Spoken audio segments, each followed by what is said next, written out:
ఆదివాసీ కళాకారులు అద్భుతమైన కళాకారులు. ప్రపంచంలో ఎవరైతే కళాకారులు ఉంటారో వారిని మించిన కళాకారులు ఆదివాసీ కళాకారులు. అలాంటి కళాకారులు నగోబా జాతరలో ప్రత్యేకంగా పెయింటింగ్కి సంబంధించిన ఒక గ్యాలరీని ఏర్పాటు చేశారు. ఆ గ్యాలరీని చూస్తుంటే నిజంగా ఆదివాసీ బిడ్డలకి సంబంధించిన కళ ఇంత అద్భుతంగా ఉంటుందనే ఒక అనుమానం కలుగుతుంది. కానీ ఆ అనుమానం 100% తప్పని ఆదివాసీ బిడ్డలు నిరూపిస్తున్నారు. ముఖ్యంగా ఆదివాసీ బిడ్డలు ఒక్కసారి ఒక చిత్రాన్ని కానీ ఏదైనా ఒక వస్తువుని చూస్తే వాటిని ఉన్నట్టుగా ఏదైతే అది నిజ రూపం ఎట్లా ఉంటుందో ఆ రూపాన్ని మరిపించే విధంగా తీర్చిదిద్దడంలో వారందరూ ఒక సిద్ధాస్తులు, నైపుణ్యం ఉన్న వాళ్ళు. మనం చూస్తున్న ఏవైతే చిత్రం ఉందో మెస్రం రాము అనే ఒక చిత్రకారుడు అద్భుతంగా తీర్చిదిద్దుతున్నారు, పెయింటింగ్ వేస్తున్నారు.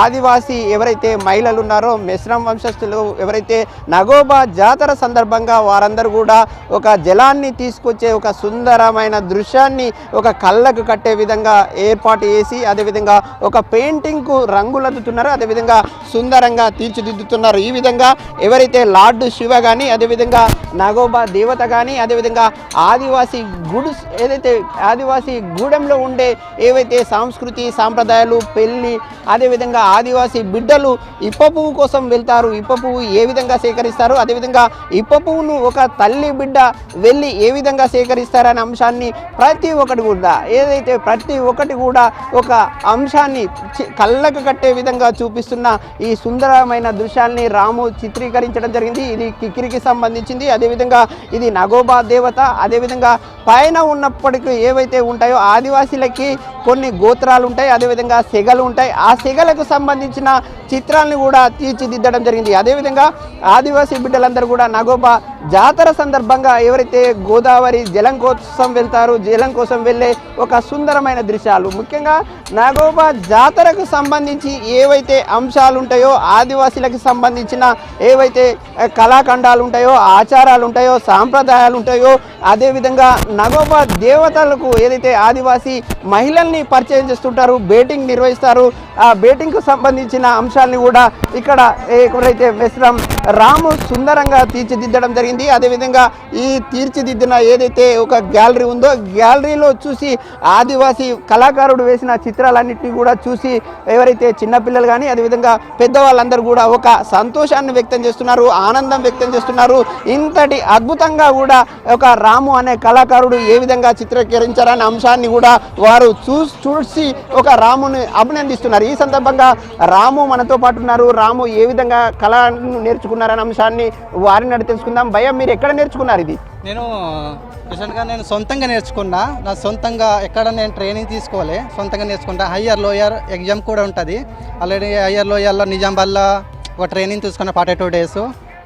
అక్కడ కొద్దిగా సర్టిఫికెట్ కోసమే నేను ట్రైనింగ్ చేసింది అన్నట్టు. సర్టిఫికెట్ ఇస్తారని నేను ఇప్పుడు కెస్లాపూర్లో మిశ్రమ వంశస్థులు ఏ విధంగా పూజలు చేస్తారు, ఎలా బేటింగ్ చేస్తారు, ఎక్కడి నుంచి గంగాజలం తీసుకొస్తారు, ఆ విధంగా నేను ఊహించిన చిత్రాలు అన్నట్టు.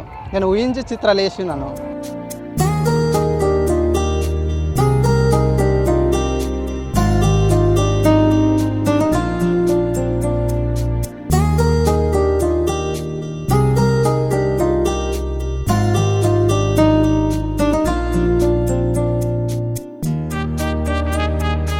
ప్రధానంగా ఏమేమి చిత్రాలు వేశారు? ఆదివాసీ మెస్రం వంశస్థులకు సంబంధించిన గంగాజలంకి వెళ్ళే బేటింగు, అదేవిధంగా మిగతా అనేక ఆచారాలు సాంప్రదాయాలు ఉంటాయి, వేటిని చిత్రీకరించారు?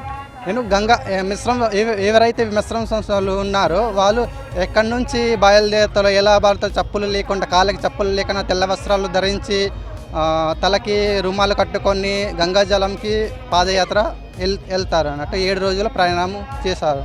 ఇప్పుడు ఒక్కొక్క కళాఖండం మీరు ఏదైతే చిత్రీకరించారో ఆ కళాఖండానికి ఎంత రేట్ ఉంటుంది, అదేవిధంగా ఎన్ని రోజుల సమయం పట్టింది చిత్రీకరించడానికి? నేను వేసిన పెయింటింగ్కి దాదాపు అన్ని పెయింటింగ్స్ వేయడానికి నాకు 5 నెలలు 6 నెలలు పట్టింది. నేను ఊహించిన చిత్రాలు అంటే వాటికి ఖర్చు 30,000 కూడా, దాదాపు 30,000 ఖర్చు పెట్టినాను నా డబ్బులతోటి. ఎవరి సాయం లేదు అన్నట్టు. 30,000 దాకా ఉంటుంది ఒక పెయింటింగ్కి. 30,000 తక్కువ అంటే 25,000 దాకా ఉంటుంది. ఒక మార్కెటింగ్ సౌకర్యాలు కల్పిస్తే చాలా హ్యాపీగా ఉంటుంది. ఏదైనా పండుగ ఫెస్టివల్ కానీ ఏదైనా పెళ్ళిళ్ళ కానీ ఇట్లా గోడల మీద గోడలు అప్పుడు లేకుండే ఇట్లా మట్టితోని ఇల్లు ఉండే ఆ మట్టితోనే ఏదో ఒకటి సున్నంలాగా ఒక తెల్లటి అది మట్టి ఉంటుందో ఆ మట్టికి నీళ్ళు వేసి ఇట్లా బ్రష్తోని ఏదో ఒకటి మా ఊహించి చిత్రాలు గీసేవాళ్ళం అన్నట్టు. అట్లానే అలా అలా అలా అలా ఏమో గీస్తూ కానీ నాకు ఒక థాట్ వచ్చింది, ఇలా కూడా వేయచ్చు. ఇప్పుడు ఏంటి ఇలాంటి కలర్స్ కూడా వచ్చినాయి, ఈ విధంగా ఇస్తున్నాను. మా గవర్నమెంట్ కానీ కలెక్టర్ గారు కొద్దిగా మాకు ఆర్థిక ఏదైనా సాయం చేస్తే మేము ముందుకు సాగుతాము. ఇది ఇక్కడున్న మెస్రం రాము చెప్తున్నమాట. మెస్రం రాము ఒక అద్భుతమైన కళాఖండాలు గీయడం జరిగింది. ముఖ్యంగా నిజంగా ఎవరైతే మనం ప్రొఫెషనల్గా చూస్తుంటాం, కొంతమంది మేటి కళాకారులని చెప్తుంటాం, వారిని మించిన ఏదైతే కళా నైపుణ్యం మెస్రం రాముకు ఉంది. అలాంటి కళాకారుణ్ణి ప్రోత్సహించాలని ఆయన సర్కార్ను కోరుతున్నారు. అదేవిధంగా ఇక్కడ అనేక గ్యాలరీలు ఉన్నాయి. ఇక్కడ ఏదైతే ఆదివాసీలకి సంబంధించిన కళాఖండాల్లో అనేక గ్యాలరీలు ఉన్నాయి. అందులో మరొక గ్యాలరీ ఎవరైతే ఆదివాసీ బిడ్డలకు సంబంధించిన పురాతన కాలంలో వందలేళ్ళ సంవత్సరంలో ఆదివాసీలు ఏ విధంగా జీవనం సాగించారు, ఎట్లా ఉండేవాళ్ళు, అదేవిధంగా వాళ్ళ జీవన శైలిలో ఏ విధమైన అంశాలని ఉపయోగించేవారు అనే అంశంపై కూడా ఇక్కడ ఒక అద్భుతమైన మరొక ఆర్ట్ గ్యాలరీ ఉంది. ఇక్కడ ఆదివాసీలకు సంబంధించిన ఏవైతే తుపాకీ కానీ ఆయుధాలు, ఎవరైతే ఆదివాసీ బిడ్డలందరూ కూడా ఆయుధాలు ఏవైతే వారు అడవులకు వెళ్ళిన సందర్భంగా కానీ అదేవిధంగా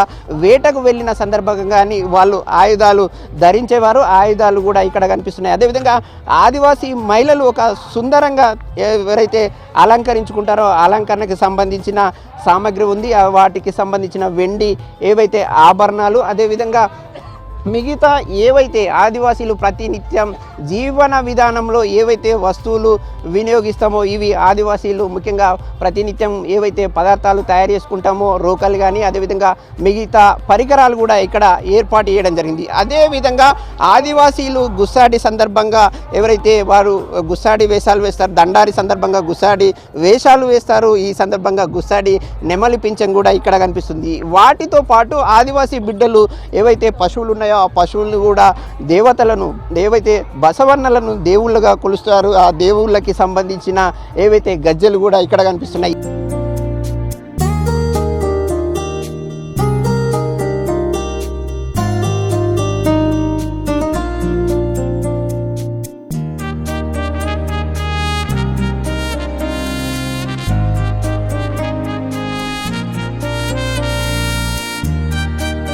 మాది DK arts and crafts items అండి. ఇక్కడ మేము మెయిన్గా ఆదివాసీల ఐటమ్స్ ఎందుకు అంటే వాళ్ళు యూజ్ చేసే ఐటమ్స్ ఎందుకు సేకరించినామనంటే అంతరించిపోతున్న ఆదివాసీ సామాగ్రిలు కనుమరుగైపోతున్నాయి. అంటే పూర్వీకులు మాత్రమే వీటిని యూజ్ చేసేవాళ్ళు. ముందు వచ్చే తరాలకు మెయిన్గా ఇవి కనబడట్లేదు, ఇవి కనుమరుగైపోతున్నాయి. వీళ్ళకి అంటే భవిష్యత్తు తరాలకి ఇవన్నీ ఇలా ఉంటుండే అనేది ఒక పుస్తక రూపంలోనే తెలుస్తుంది. అంటే మీరు ప్రధానంగా ఎవరైతే ఆదివాసీ బిడ్డలకు సంబంధించిన ఆచారాలు సాంప్రదాయాలు అంతరించిపోయే దశలో ఉన్న వాటిని ఏం సేకరించారు, ఇక్కడ ఏముంచారు? అంటే అలాంటిది కాదు సార్ నేను చెప్పేది. అంటే వాళ్ళు యూజ్ చేసే అంటే చేన్లలో కానీ లేకపోతే దేవుళ్ళల్లో కానీ లేకపోతే పనిముట్లు కానీ ఆయుధాలు కానీ ఇలాంటివన్నీ ఇప్పుడు ఏంటి నవే జనరేషన్లో ఇప్పుడు కొత్తగా వచ్చేసినాయి, అన్నీ ఆర్టిఫిషియల్గా వచ్చేసినాయి. సపోజ్ మీరు అన్నట్టుగానే ఇలాంటి చూడండి, ఇది ఏమన్నారు మీరు వడ్లు దంచడానికి రోకలు అని అన్నారు. ఇప్పుడు మొత్తం ఏమొస్తున్నాయి, ఇప్పుడు గ్రైండర్లు కానీ లేకపోతే హల్లర్లు కానీ అలాంటి మిషన్స్ యూజ్ చేస్తున్నారు. కానీ ఇలాంటివన్నీ కనుమరుగైపోతున్నాయి. ఇలాంటివి ఉండే అని చెప్పడం పెద్దలకి పూర్వీకులు మాత్రమే తెలుసు.